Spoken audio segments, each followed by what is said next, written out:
This is the PA Startup Podcast, episode number 4.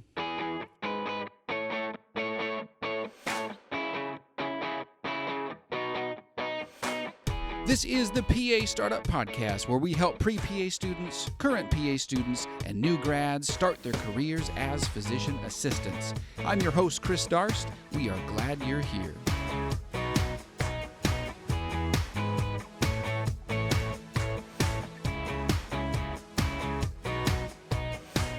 Well, hey, gang, this is Chris from PAStartup.co with episode number 4. And we're going to continue on our conversation about getting that job. I got a bunch of good feedback from our last episode about resumes and cover letters, and it is an art. That was what a lot of people said was, man, I didn't realize that so much thought needed to go into this, but it sure does. So good on you guys for working hard, and thanks for those emails. As always, if you have questions, concerns, comments, hit me up. I am more than willing to talk with you guys about anything that you got on your plate, and I want to help in any way possible. So shoot me an email at questions@pastartup.co, and I'd be happy to respond back to you directly and even feature them on the question and answer show, which will be episode 5. Coming next is a Q&A episode. All right, so let's get into the next step in getting that job. So you've done your resume, you've done your cover letters, and you're sending them out and you're getting some interviews. Actually, you know what? I tell you what, before that, let's jump back just a little bit to submitting those cover letters and those resumes. We talked a little bit about this last time, but I got to thinking about it, and I realized that, there's a little bit of strategy that you need to use in writing your cover letters and submitting resumes. So this might be controversial, okay? So hate me if you want to. If you don't agree with this advice, by all means, don't take it. But this is a suggestion. So a lot of people will decide either where they want to live or what they want to do, okay? And for those of you that are deciding where you want to live, you have to be a little bit more flexible because you very rarely get your dream job right out of school. So if you want to do, let's say you want to do cardiology, you might have to do internal medicine, family practice, or something a little bit more broad while you get some experience and learn before you can get that dream job in whatever field, okay? But for those of you who are 100% just gunning for a specific job, let's say for this example, let's say dermatology. You say, I want to do dermatology. I will move anywhere in the country to do it. This is for you people, okay? So again, kind of controversial. So don't use it if you disagree with this. But there is some practice that is necessary in applying for jobs, writing appropriate cover letters, things like that. So practice makes perfect. So here's the deal. Here's what I would do. I would search for job postings in the area that you want to work. Okay. So if it's dermatology, you say dermatology in, Chicago. But what I would also do is I would search for dermatology jobs in some other location. So let's say Las Vegas or Phoenix, Arizona, or something like that, someplace different. Now, again, you're willing to move for the job, so you might actually get the job in this, but go ahead and apply because you learn the art of writing a cover letter. I know it seems odd, but the whole purpose of this is to practice writing a cover letter for your situation and then sending it off. Because you never know. You might actually get the job and, maybe they'll fly into town and you can go check it out. Maybe it's perfect. You never know. But it gives you the practice. And there's a difference between writing something that no one is ever going to read and having the guts to actually write it and then submit it. And you can learn through that whole negotiation process. So let's say you do that. Let's say you're from Miami and you're applying in Minneapolis, okay? So you send it off and you say, this is my cover letter, this is what I want to do. And you can take risks in it, right? Because there's not that much writing on it. You probably wouldn't pick this area anyways.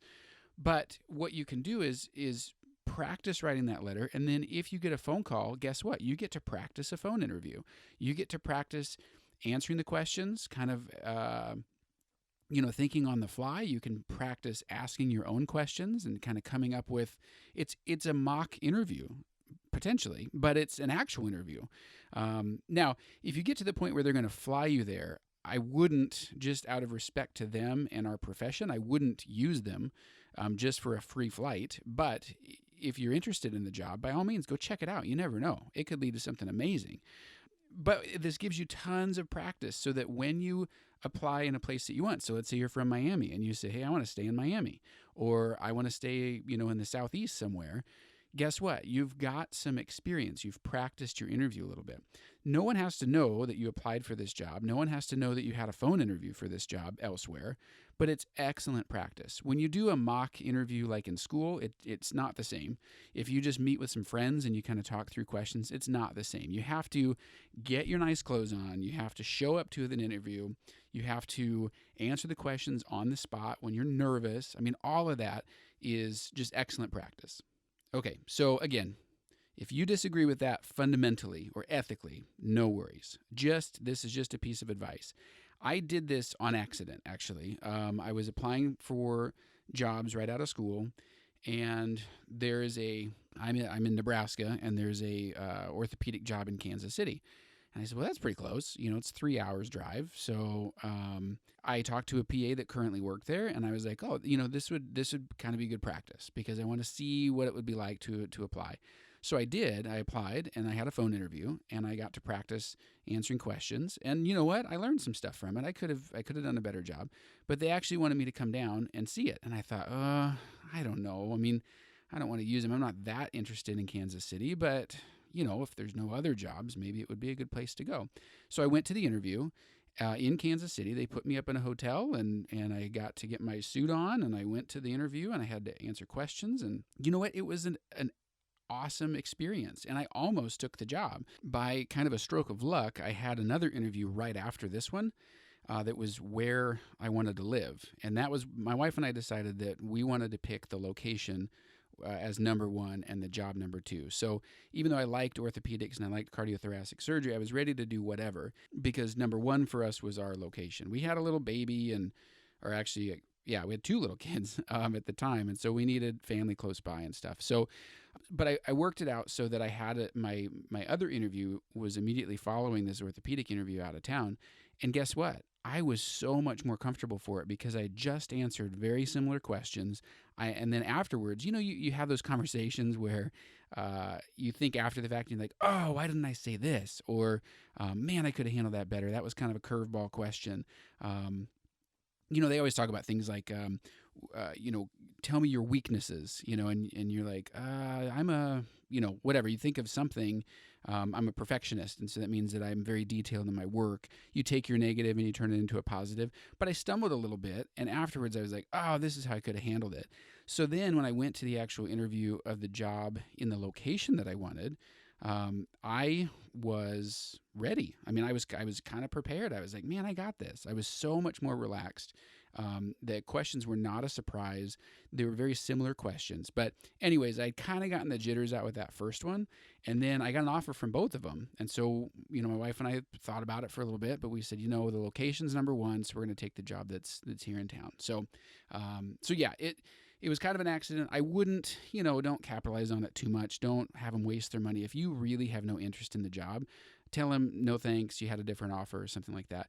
Don't abuse it. But it is good practice. And you never know. If you're a type of person that's looking for a specific specialty that's maybe hard to come by in your town and you're willing to move, you never know where some of these practice ones will lead. You might end up to your career. Okay, so let's go on to the actual interview. So this is the interview on site or maybe even phone. I mean, there's 2 types of interviews, right? There's a phone interview, which generally happens, as a hiring manager, I'll get 10 applications and I'll go through them and I'll pick my 3 favorites and I'll call them. And from that phone call, I can kind of tell who should we spend our time bringing into the office to interview. Okay, here's something to remember when it comes to an interview. The whole entire purpose of this interview is to show why you are a better candidate than everyone else that they are interviewing, okay? As a new grad, that can be really intimidating, which is why the experience of going out and doing it somewhere else really pays off. If you haven't had that opportunity and you haven't been out to do that, or you disagree with it and you think that's a bad idea, totally fine. But just keep in mind, your number one goal of this interview is not to prove that you have all the medical knowledge that you need. It's not to pretend that you know everything that you're going to need to know, because you know what? You don't. New grads, you have the medical knowledge because you just finished school, you took the PANCE exam, you have all of the legal boxes checked. You can be credentialed at the hospital, you can get a medical license, you can have all that stuff. So they're not interviewing that, they're interviewing your fit for the office. And so that's the purpose of your interview.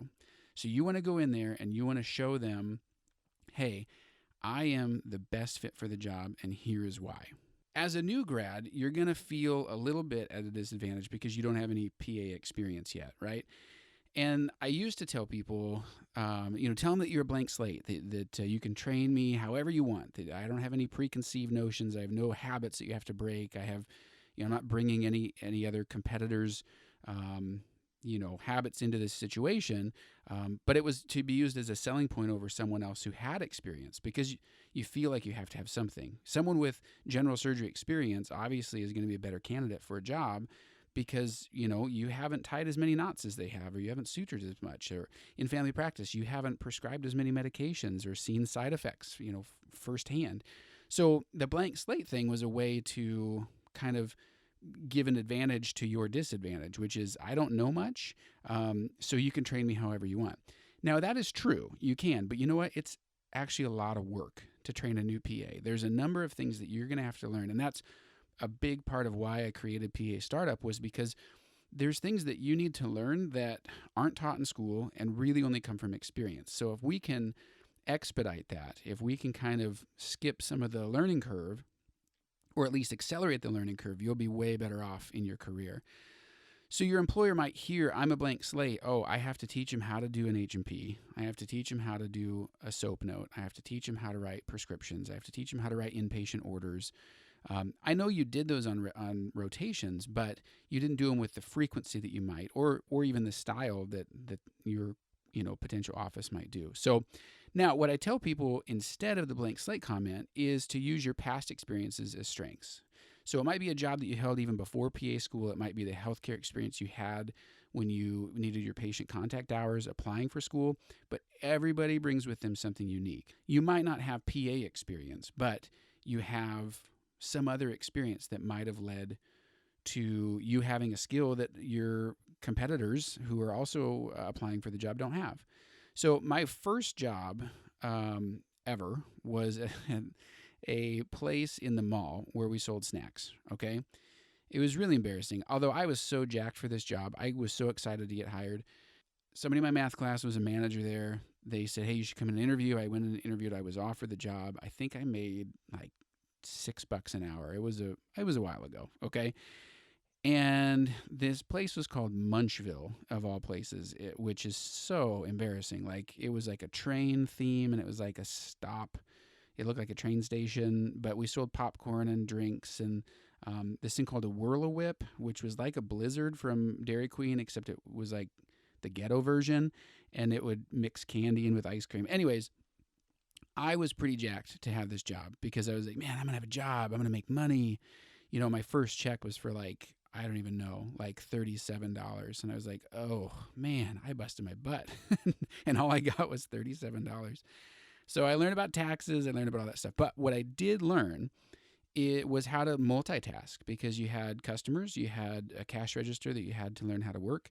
You had to make the popcorn in the back room. You had to learn the processes for everything. You had to learn how to close down things and balance the cash register and all that stuff, which now I wouldn't necessarily use that in my interview because I had multiple jobs from them. But I'm just illustrating the point that you can take any job and you can find some sort of benefit to it. So whether it's multitasking at this place, which of course I would never tell that story because it was Munchville after all. Oh, what place did you work at the mall? Munchville. And I even had friends that I would invite to come visit me. I was like, hey, come to the mall and check me out. I'm at Munchville. And they didn't even laugh. Like, I think they probably didn't laugh because it was so ridiculous. But anyways, so you can use any job, whether it's, in a previous episode, I talked about a guy who had experience at Best Buy, and he worked in loss prevention, and he constantly had to like stop people and search their bags, and then he would catch shoplifters. And so his thing was, I realize it's not healthcare, but man, I can diffuse a situation like nobody's business, which is great. I mean, you're going to run into that. So just keep in mind that, yes, you're a blank slate from a PA standpoint, but you're not a blank slate from an employment standpoint. And that's one of the biggest hurdles that new grads are going to have is, what experience are they bringing with them? Okay, sorry, off on a little bit of a rabbit trail. So back to the interview, okay? So the blank slate thing, no good. Don't go with that. Talk about what makes you unique. And you got to think about this beforehand. You got to think about it through your interview. So think of some examples that you can give based on your previous jobs. Maybe even take the time to write out the high points so you remember them when it comes time for the interview. So your experience that you listed in your resume is a good place to start because they will have seen that. You can refer back to that or you can build on it. And then also, if you wrote a great cover letter, chances are there's going to be something to refer back to in that as well. So that can come in because your whole goal here is not to convince them that you're fully trained and ready for the job because you're not, right? You still have to learn whatever specialty or whatever field you're in. You have to learn more about it, but you have to separate yourself from the other applicants. You have to separate yourself from the other new grads, all right? One thing to remember also is if you got an interview as a new grad, this probably you're not the first new grad that they've ever interviewed before, and you won't be the last. So don't feel like a lot of people will be like, I'm a new grad. I don't have any experience interviewing. I have no experience working. Oh, this is going to be so terrible. How do I pretend to be experienced at this? But you don't have to you don't have to worry about that because you're not the only new grad that they're interviewing, so you're going to be compared against other new grads. So don't stress about that. Take that off your plate. Don't even worry about it. All right, let's move on. Let's talk a little bit more about the actual structure of the interview. So I touched on this a second ago, but there's a couple different types of interviews. A phone interview is kind of the initial screening type thing. You might do it over the phone. And then there's an in-person interview where you're actually sitting in an office across the table from somebody. And interviews honestly run the gamut from both ends of the spectrum. So the phone interview is usually kind of a quick 10-15 minute thing, and then some are all the way up to multi-day affairs in person. Not a phone interview. The phone interview is not multi-day, but an in-person interview might be a morning. It might be a whole day. It might be multi-days. So couple tips here. With a phone interview, usually an email or a phone call is made and a message is left to say like, hey, let me know some good times where we could talk. Okay, so you'll have some notice that this is coming. If you don't have notice and someone just calls you and wants to talk about it, if you need to, you can kind of collect your thoughts and say, hey, I'm finishing something up right now. Can I call you back in 5 minutes? And then kind of get your wits about you, etc. But a couple tips about this. This seems odd, but don't lay down, okay? Don't lay down while you're talking on the phone because you're speaking and the tone in your voice and things like that can change based on your position. I would actually stand up and walk around. Sitting is fine too, but if you're standing and walking, a lot of times you have more energy in your voice. When I was, I was kind of in and out of college because I wasn't sure what I wanted to do. And I applied for a job with Outward Bound, which was it's a outdoors company where they kind of teach leadership and stuff. And they do these backpacking trips and it's amazing. It's an amazing organization. I ended up going on a trip when I was between my junior and senior year of high school. It was incredible. I was backpacking for 30 days. I learned more about myself and stuff like that. So I'm not sponsored by them or anything, but man, it was an awesome experience. I would highly recommend it to anybody to look into, whether you're a professional, you're an adult, you're a new grad, you're a high school student right now, whoever you are, look into it because it is outstanding. But anyways, I applied for a job with them because I had such a great experience, and they were looking for someone to go in and talk to high schools and things like that to kind of promote Outward Bound. And so the job was going to be based in Denver, but then I was going to fly around to different places and just talk about Outward Bound. And I loved it, right? So I was passionate about it. And at the time I was working at the hospital as a phlebotomist, and I think I had to be there at 5 a.m. I mean, it was a tough job. And I was still trying to figure out, I mean, I didn't want to be a doctor, but I didn't really know about the PA profession too much at that point. So I interviewed for this job, and I got down to it was me and one other person, okay? And we had made it through the first couple rounds. And we had this hour-long interview over the phone that we were going to do. And so, I went up to my room. I was living with my parents at the time. And I went up to my room, had the phone ready. I had all my papers out on the floor and stuff like that. And so they call, and as we're talking, I'm just kind of sitting there and stuff. And pretty soon I lay down on the floor because it was evening or something like that, and the lights were off, and it was getting dark outside. So I lay down, and I'm talking to him on the phone, and when I got done, I hung up, and my mom was like sitting in the hallway, and she's like, "How did it go?" And I said, "Oh, it was pretty good." And she's like, were you laying down when you were on the phone?" I said, "Well, yeah. Why? What difference does that make?" And she's like, "You sounded like you were so bored and so uninterested." She's like, "That was a mistake." And I was like throwing up in the bathroom because I was like, "Oh my goodness, I just blew my shot." Now, I don't know if that's why I didn't get the job. I didn't end up getting the job. But when I thought back to it, I was like, that's totally true. Like if you're laying on the couch while you're talking on the phone, you're a little bit more lazy sounding, I guess. So stand up, walk around, find a quiet part of the house or whatever where you can walk, and just be up and moving. So also don't be distracted. Don't have the TV on. Don't have your computer on. Don't have anything that could throw you off, because inevitably they're going to ask you something and you're going to have to start thinking about it. And if you get distracted, oh my goodness, it's going to make it so much more stressful for you. So don't be distracted. Be in a quiet place, and then if the connection is bad, don't hesitate to say, "Hey, you know what? I'm having trouble hearing you. Can I call you right back? I want to make sure I can hear everything that you say." Because if you spend the whole thing, "What did you say? What?" I mean, that's frustrating, and that's going to leave a bad impression on both of you, actually. But in this situation, I'm worried about you, so I don't want your interviewer to get frustrated with the bad connection. And hopefully they will suggest it as well, but don't feel like you don't have the ability to say, "Hey, let me call you right back. I'm having trouble hearing you." Okay, so an in-person interview. So this is usually, on site, and maybe you go out to dinner or something like that, but typically you're going to end up at the practice or at the hospital, wherever it might be. You might be with the physician, you might be with an office manager, and then oftentimes there's multiple other people, especially if you're with a health system or something like that. There'll be HR, there'll be all kinds of stuff. If it's like a private practice, the physician is the owner or something like that, you might just have an office manager and a physician and maybe a PA. But the bigger the organization is, typically the more people that are involved. So before these types of in-person interviews, ask for an itinerary, mostly so you know who you'll be meeting with. And you don't have to say itinerary. You could say, "Hey, could you let me know who I'm going to meet with? What's my schedule for the day?" Because it stinks if you get there and you don't know who this person is, and you start asking the office manager kind of practice flow questions versus the physician, or vice versa. You start asking the physician stuff like HR type questions, that stinks. It stinks to have to re-ask the questions, and it stinks to put them in an awkward position where they might not know the answers. So know who you're going to meet, what department they're from, stuff like that. And don't feel bad to ask for it. Also, ask to meet with the physician who will be your supervising physician.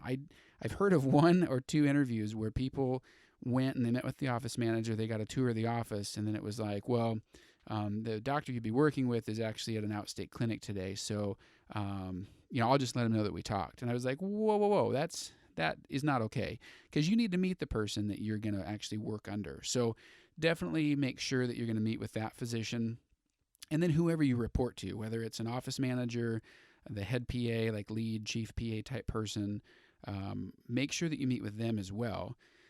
Also, if you can, it'd be good to meet with other PAs in the group. I've heard of interviews where, it's the office manager and the physician, but you don't meet any of your coworkers. And this is especially important if you're going to share call or have to work out a schedule. You got to know who these people are, right? You got to know a little bit about them, or at least, are they friendly? Are they not friendly? So ideally, you can meet with the PAs as a group. And then it's nice to be introduced to the office staff, just to say, hey, kind of take stock of the mood in the office and just everyone's attitude and things, because that can actually give you a hint to if you're in a good situation or a bad situation. If the office staff is like, kind of disgruntled and gruff and mean, maybe things aren't so happy there. So definitely look into those things. If people are unavailable and you're not given a chance to meet them, whether it's a physician or a PA or someone of somewhat importance, that should be a red flag. You should be very wary of a situation like that. Other red flags would be like if the itinerary is disorganized, if you have a set schedule but then you don't stick to that schedule at all, find out why. And sometimes, in our practice, in a surgical practice, you've got cases that add, you've got, things that go wrong. So naturally, some things have to be moved around. So this is within reason. Sometimes emergencies come up, but if it's super disorganized, or they say, let's see, who else should we go meet with? Hey, let's go see if this person's around. Like, this is a job interview, right? I mean, they need to be serious about having you to their office. They need to take the time to make a plan. Some offices are very laid back, and so if that's the situation, no big deal. But if you feel like not a lot of thought went into this, then I would definitely give a second thought to whether or not this is the right place for you. Before your interview, you need to do your homework. You need to know as much as you possibly can about the practice. So what kind of patients do they see? What hours are they open? Are they open weekends? Do they work holidays?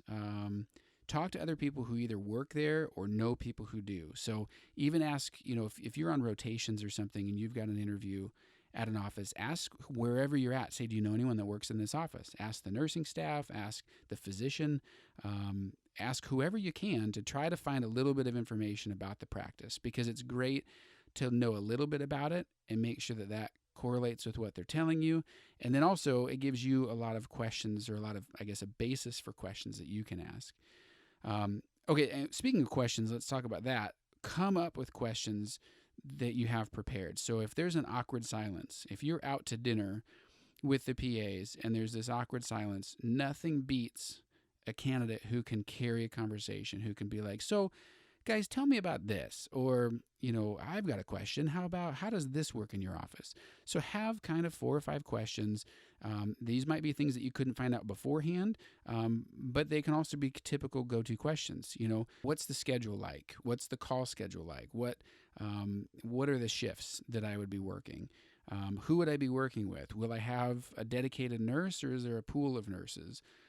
Do I have an office? Those sorts of questions were very easy to answer questions, but they might have omitted them on accident. So have those in your back pocket to fill those awkward silences. All right, now don't forget you're interviewing them too. So too often people forget that this is your future employer. So don't be afraid to ask questions of stuff that you need answers to, whether that's benefits, that's vacation, that's responsibilities, that's maybe responsibilities changing over time. Those are all excellent questions to ask, but interview them, put them on the spot. One awesome question to ask is, why should I work here?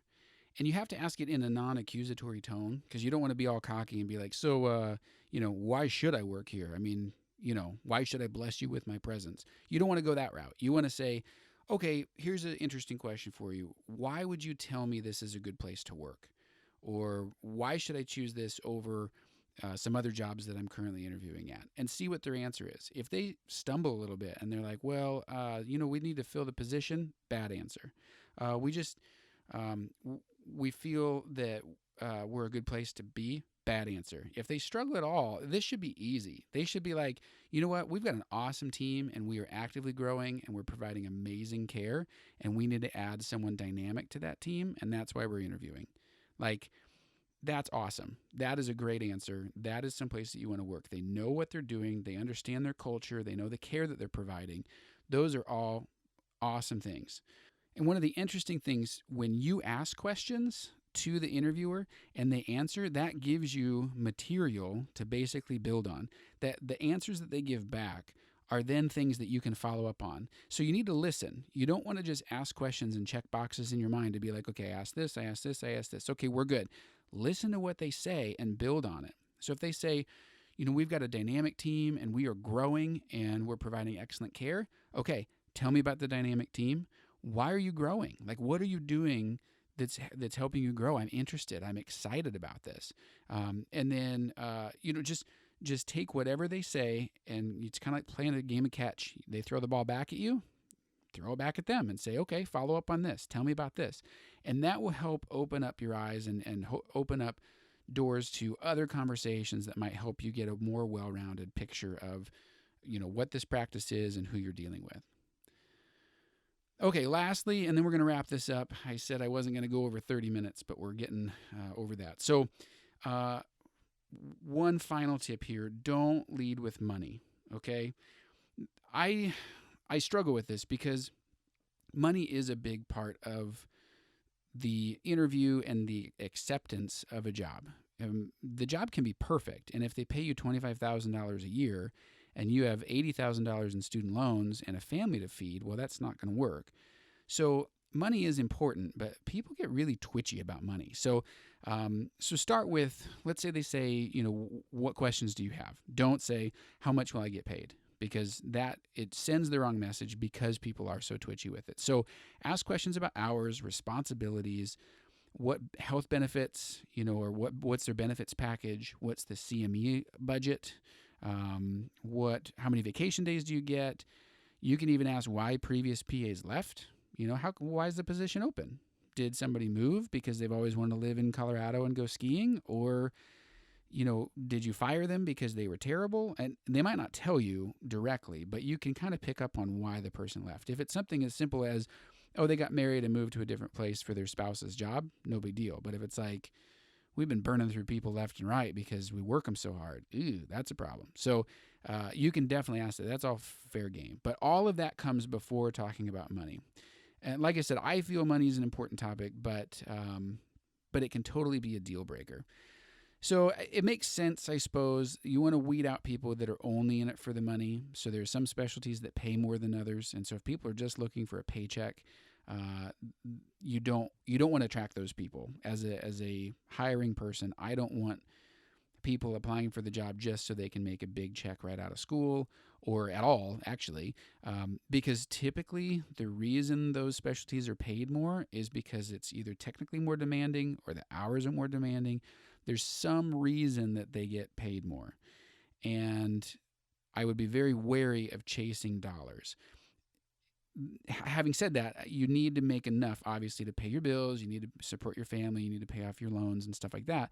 But I wouldn't base your decision 100% on money. If you have two offers and there's $50,000 between the two, okay, that might be based on money. But if it's within $5,000 or $10,000, let's say $5,000. If it's within $5,000, then I totally would. You got to go with the best fit for you, because that's what's going to make you the happiest in the long run. So you can ask about money, but just don't have it be the first thing that you ask. And when you do, see if they'll give you a salary range. We'll do a full episode on negotiating. I just read this awesome book. It's called Never Split the Difference by Christopher Voss, V-O-S-S. It's actually available on Audible as an audiobook, which is how I guess I should say I listened to the book. I didn't read it. But Audible has a free trial where you can download it for free. It's an incredible book. It has a lot of stories about negotiating with hostages, but the lessons that he teaches in there are awesome. And so I'm going to kind of highlight some of them in a future episode. But one thing that he says is, number one, see if they will give you a number first. And number two, see what their range is. And if they ask you what you want to make, give a range in response, but don't put what you want in the middle of the range. Put it at the low end of the range. And that's called price anchoring, which is when if I say, let's say that the going rate for a family practice PA is $84,000. If they say, what salary are you looking for? I would say, I'm looking for something in the 84 to 88 range. Okay, if 84 is what people are making, then why would you settle for less than that? Why would you go for 82 or 80? But if you say 88 to 84 or something like that, that 88 goes in their brain, and there's something that happens where they're like, oh my goodness, but then they're like, oh, 84 was in there, so. All right, so chances are they're going to come back with 84. So if you have to say the first number, go with a range and put what you want at the bottom of the range. Don't put it in the middle. Don't say I want 82 to 86 and hope you end at 84, because chances are you're going to end closer to 82. So he talks about that. We'll get into that in a future episode, but we don't have time for it today.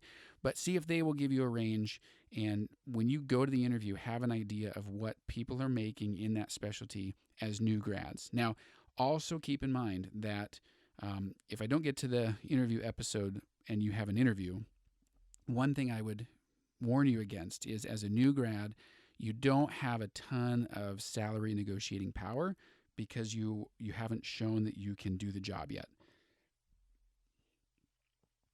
You don't have a lot of salary negotiating power because you haven't actually done the job yet.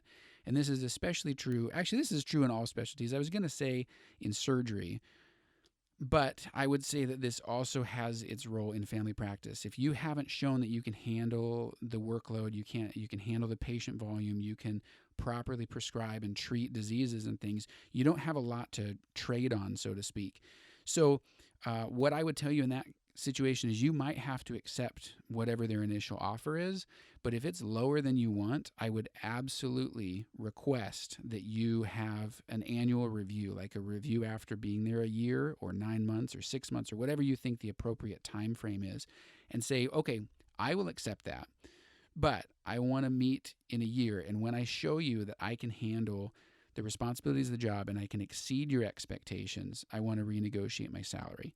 And see if they'll actually put that in the offer letter or put it in writing in some sort so that you can show, because I have no doubt that you will crush it, that you will knock it out of the park, but you have to prove that to them. So you might have to take the lower salary straight up, and then, but with the promise of we're going to sit down and we're going to talk about it. And this should be, something on the order of a 8 to 10% raise.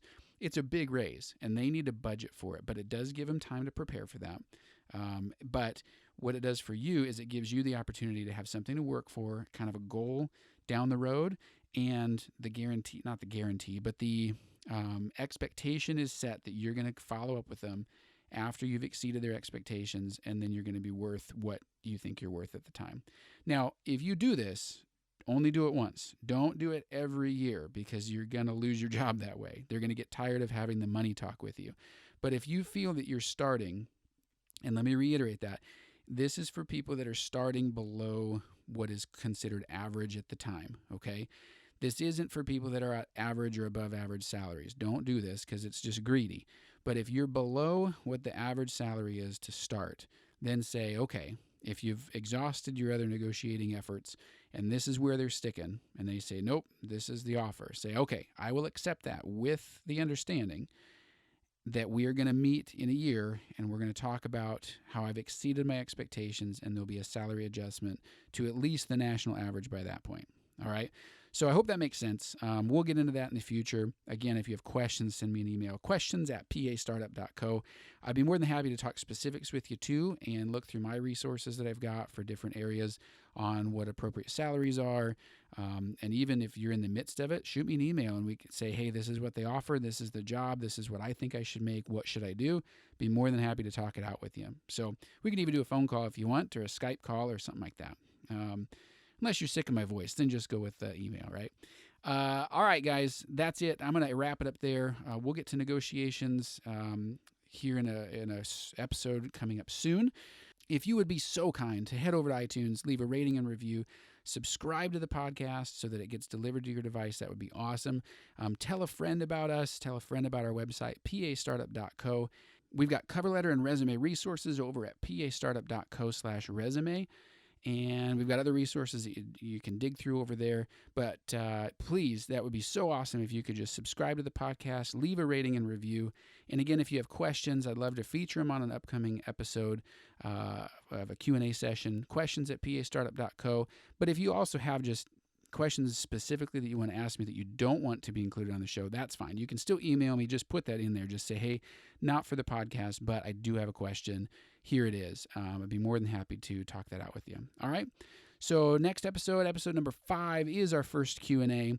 I've got some great questions that came in. I can't wait to talk about that.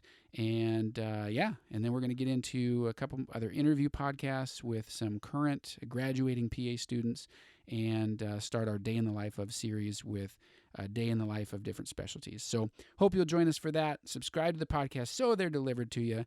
If you haven't gotten sick of me saying that already, then bless your heart. But hope things are going well.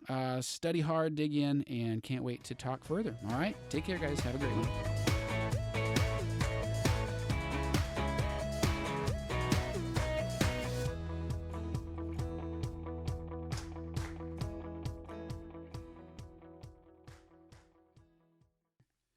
Dad, come quick. Why? What's going on? Paisley's Snapchatting with Chris Hemsworth again. Oh, my goodness. That girl is boy crazy. I'll be right back.